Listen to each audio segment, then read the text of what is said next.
Okay, welcome in. I'm going to continue this 32 and 32 series looking at the Minnesota Wild. Last year they finished with a record of 39, 34, and 9 for 87 points. And even though they finished with 87 points, they still missed out on the postseason. If I'm not mistaken, I think the last time Minnesota missed the playoffs was in 2019. Because 2020 they played in the bubble, lost to Vancouver in that play-in round. 2021 they lost to Vegas in 7 games in the first round. 2022 I believe they lost to St. Louis.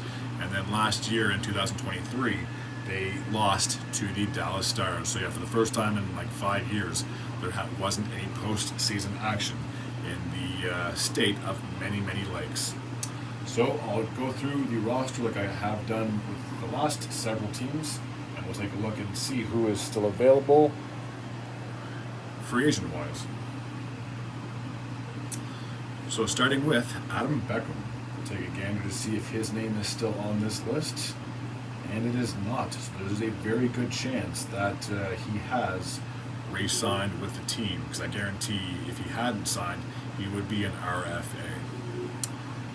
Declan Chisholm, take a look and see if his name is on this list, and it is not. So there's a very good chance he could have re-signed already, but as of right now, he is not on the free agent list.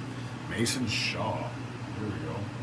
He is a UFA, so if he decides he wants to sign elsewhere, he is more than welcome to.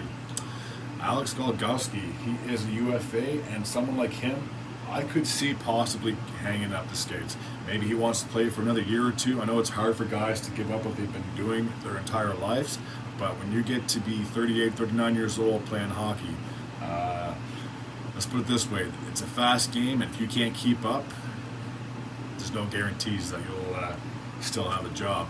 Now, maybe he's on his last legs, and maybe he finds a team he believes can be competitive enough to get back into the postseason, or potentially go after a Stanley Cup, but where's a really good fit for Goligoski if he doesn't re-sign with the Minnesota Wild? Ryan Hartman's contract did expire last year, but he has re-signed for $4 million over 3 years, so he should be a Minnesota Wild for at least 3 more seasons.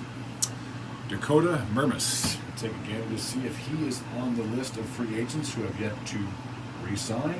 And he is a UFA, so if he decides he wants to take his talents elsewhere, he's more than welcome to. Jake Lucchini is a UFA, so just like Mermis and anybody else who's a UFA, if they decide they want to go elsewhere or see what's out there, they're more than welcome to. So Marcus Foligno's contract did expire this past season, but he has re-signed a 4-year, $4 million contract, so he should be in Minnesota for at least 4 more seasons. And Matt Zuccarello's contract did expire, but he signed a 2-year, $4.125 million contract, so he should be with Minnesota for the next 2 years. Zach Bogosian came over last year in a trade. His contract expired, but he ended up re-signing with Minnesota on a 2-year, $1.25 million. So again, guaranteed to be there for at least 2 more seasons. And now we're getting into next year's potential free agents with Marco Rossi, and I'm not about that right now. So when it comes to the goaltending situation, Philip Gustafsson has 2 years left to go on his contract.